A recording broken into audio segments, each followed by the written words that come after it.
తెలుగు సినీ ఇండస్ట్రీలో మరోసారి ఐటీ దాడుల కలకలం రేగింది. గౌతమిపుత్ర శాతకర్ణి మూవీ దర్శకుడు క్రిష్ ఇళ్లు, ఆఫీసులపై ఐటీ దాడులు జరుగుతున్నాయి. అటు హీరో నితిన్ తండ్రి సుధాకర్ రెడ్డి కార్యాలయాల్లోనూ తనిఖీలు నిర్వహిస్తున్నారు. శ్రేష్ఠ మూవీస్ బ్యానర్ పై సుధాకర్ రెడ్డి సినిమాలు నిర్మిస్తున్నారు. గౌతమిపుత్ర శాతకర్ణి మూవీకి నైజాం డిస్ట్రిబ్యూటర్ గా వ్యవహరించారు సుధాకర్ రెడ్డి. టాలీవుడ్ పై ఐటీ దాడులకు సంబంధించిన మరిన్ని వివరాలు మా ప్రతినిధి శర్మని అడిగి తెలుసుకుందాం. శర్మ, చెప్పండి, టాలీవుడ్ పై ఐటీ దాడులకు సంబంధించిన పూర్తి అప్డేట్స్ ఏంటి? గౌతమిపుత్ర శాతకర్ణికి 2 రాష్ట్ర ప్రభుత్వాలు కూడా వినోద పన్నును మినహాయించాయి. కానీ ఈ సినిమా విడుదలైన తర్వాత ఏ ఒక్క వినియోగదారుడికి, ఎవరైతే సినిమా చూసే ప్రేక్షకులు ఉన్నారో వాళ్ళు కొనుగోలు చేసేటువంటి సందర్భంలో 15% మినహాయింపు మాత్రం వాళ్లకు వర్తించలేదు. కానీ ఆ తర్వాత దీనికి సంబంధించి పన్ను చెల్లించేటువంటి క్రమంలో వీళ్ళు తమకు మినహాయింపు ఇచ్చాయి కాబట్టి తాము ట్యాక్స్ చెల్లించలేము అంటూ సంబంధిత అధికారులకు వీళ్ళు ఆ డాక్యుమెంట్లను ఇచ్చారు. కానీ ఇదే ఇప్పుడు వివాదాస్పదంగా మారింది. ఎవరైతే పన్ను మినహాయింపు ప్రేక్షకులకు వర్తించాలి కానీ ప్రొడ్యూసర్ కానీ డిస్ట్రిబ్యూటర్లకు కానీ డైరెక్టర్లకు కానీ ఎలా వర్తిస్తుందంటూ ఓవైపు హైకోర్టును కొంతమంది ఆశ్రయించారు. మరోవైపు ఇది 100 కోట్ల రూపాయలను ఆర్జించి పెట్టింది. వినోదపు పన్ను పేరుతో 100 కోట్ల రూపాయలు వసూళ్లయ్యాయి. కానీ ప్రభుత్వానికి అటు సమర్పించకపోవడం, ఇటు ప్రేక్షకులకు కూడా లాభం జరగకపోవడం వల్ల దీనికి సంబంధించిన డబ్బులని కూడా నిర్మాతలు, దర్శకుడు, అలాగే డిస్ట్రిబ్యూటర్లు వీళ్ళ చేతుల్లోకి వెళ్ళినటువంటి పరిస్థితి. ఆ సందర్భంలోనే ఇవాళ ఉదయం నుంచి కూడా ఇన్కమ్ ట్యాక్స్ అధికారులు అటు నిర్మాత ఇంటిపైన, దర్శకుడి ఇంటిపైన, డిస్ట్రిబ్యూటర్ ఇల్లు, కార్యాలయాలపైన సోదాలు కొనసాగిస్తున్నారు. ఎంత వసూళ్లయ్యాయి, ఎంత మేరకు వీళ్ళు వినోద పన్ను రాయితీ ద్వారా లబ్ధి పొంది ప్రభుత్వానికి చెల్లించలేదు. అయితే జీవో నిబంధనల ప్రకారం వాళ్ళు మినహాయింపు కోరారు. కానీ ప్రేక్షకులకు మాత్రం చేరకుండా వీళ్ళ సొంత ఖాతాలోకి వెళ్ళినటువంటి పరిస్థితికి సంబంధించి ఐటీ అధికారులు అన్ని కోణాల నుంచి దర్యాప్తు సాగిస్తూ ఉన్నారు. మరి అర్ధరాత్రి వరకు కూడా ఈ సోదాలు కొనసాగేటువంటి అవకాశం ఉంది. మరి సోదాల పూర్తి తర్వాత మరిన్ని వివరాలు తెలిసేటువంటి అవకాశం ఉంది. ఇప్పటి వరకు మాత్రం పూర్తి దానికి సంబంధించినటువంటి విచారణలో 100 కోట్ల రూపాయలు వినోదపు పన్ను పేరుతో వసూలైనట్టుగా లెక్కలు తేలుతున్నటువంటి పరిస్థితి మనకు కనిపిస్తోంది. కానీ అధికారికంగా ఎంత వరకు వసూలైందనేటువంటిది ఈ సోదాల తర్వాత తెలిసిన అవకాశం మనకు కనిపిస్తోంది. Right, thank you Sharma.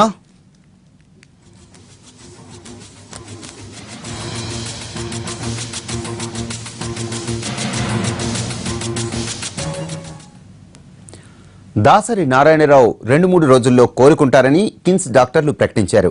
Dasari health bulletin release చేసిన కిమ్స్ డాక్టర్లు అన్నవాహికకు ఇన్ఫెక్షన్ సోకిందన్నారు. అన్నవాహికలో ట్యూబ్ వేసి క్లీన్ చేశామని, మెటల్ స్టంట్ వేశామని చెప్పారు. చికిత్స జరుగుతున్న సమయంలోనే కిడ్నీలు, ఊపిరితిత్తులు పాడయ్యాయని తెలిపారు డాక్టర్లు.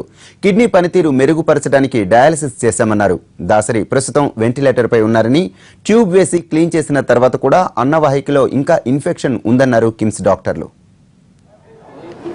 దాసరి నారాయణరావు గారు కిమ్స్ హాస్పిటల్లో 2 రోజుల క్రితం అడ్మిట్ అయ్యారు. అడ్మిట్ అయినప్పుడు పరీక్షలు చేస్తే అన్నవాహిక రప్చర్ అయింది.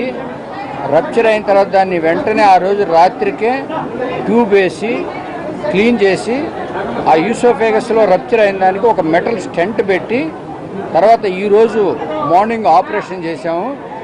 ఇవన్నీ జరిగేటప్పుడు కొంచెం కిడ్నీ ఫెయిల్యూర్ వచ్చింది, అదేవిధంగా లంగ్ ఫెయిల్యూర్ వచ్చింది.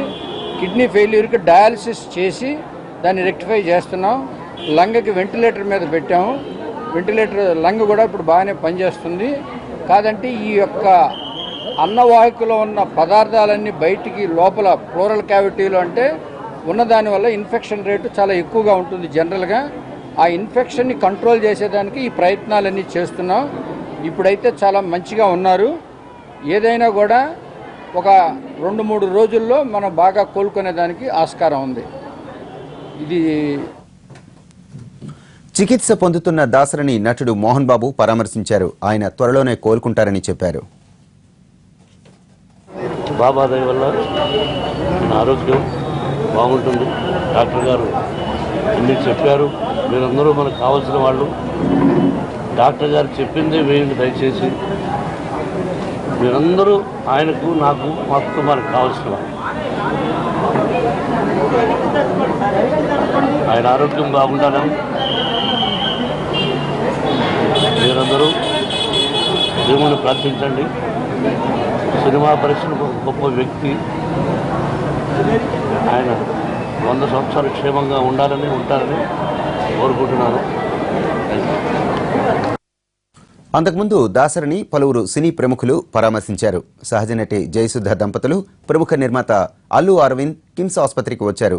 దాసరి ఆరోగ్యం మెరుగవుతోందని, ఆయన త్వరలోనే కోలుకుంటారని చెబుతున్నారు.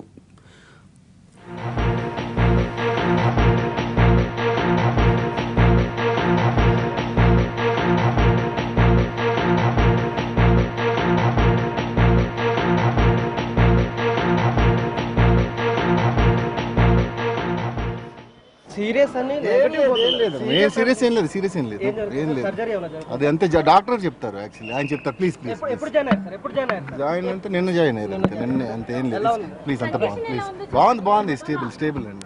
సత్యనారాయణరావు గారిని చూడడానికి వచ్చాను. నిన్న ఆయన పరిస్థితి కొద్దిగా ఆందోళనకరంగా ఉన్నట్టుగా అనిపించింది, కానీ ఇవాళ కొంచెం బెటర్గా ఉన్నారు. ఆయన ఐసీయూలో ఉన్నారు, ఇవాళ కోలుకుంటున్నారు. చిన్న సర్జరీ ఒకటి జరుగుతూ ఉంది. కోలుకునే దిశలో నిన్నటికన్నా ఇవాళ బెటర్ అయ్యారు, ఇవాళకన్నా రేపు బెటర్ అవుతారని అనుకుంటున్నాను. He's as on today he's very safe. Thank you. మంత్రి తలసాని కూడా దాసరిని పరామర్శించారు. ఆందోళన చెందాల్సిన అవసరం లేదని, ఆయన ఆరోగ్యం నిలకడగానే ఉందని చెప్పారు మంత్రి తలసాని. కొన్ని వేలాది మంది అభిమానుల వారి యొక్క దీవెనలు, వాళ్ళ అభిమానము వారికి ఉంది, వారికి ఏం కాదు. తెలుగు చలనచిత్ర పరిశ్రమలో మనందరికీ తెలిసిందే, పేదవాడి నుంచి పెద్దవాడి వరకు ఇండస్ట్రీకి సంబంధించినటువంటి ప్రతి వ్యక్తికి ఒక తండ్రి లాంటి వాడు. చిన్నవాళ్ళ నుంచి పెద్దవాళ్ళ వరకు ఏ సమస్యలున్నా కేర్ ఆఫ్ అడ్రస్ దాసరి గారే. కాబట్టి ఇక్కడ అంతా హడావుడిగా అనిపిస్తుంది, కానీ అంత హడావుడి పడవలసినటువంటి అవసరం అయితే ఏం లేదు. వారి యొక్క అభిమానులు కానివ్వండి, మరి వారిని ఇష్టపడే వారి సంఖ్య కూడా తెలుగు రాష్ట్రాల్లో కానీ ప్రపంచంలో ఉన్నటువంటి తెలుగు వాళ్ళల్లో లక్షలాది మంది ఉంటారు. వాళ్ళందరికీ టెన్షన్ పడవలసినటువంటి అవసరం లేదు. వారి ఆరోగ్య పరిస్థితి నిలకడగానే ఉంది. 6 o'clock తర్వాత వాళ్ళు బులెటిన్ కూడా రిలీజ్ షార్ట్ బ్రేక్.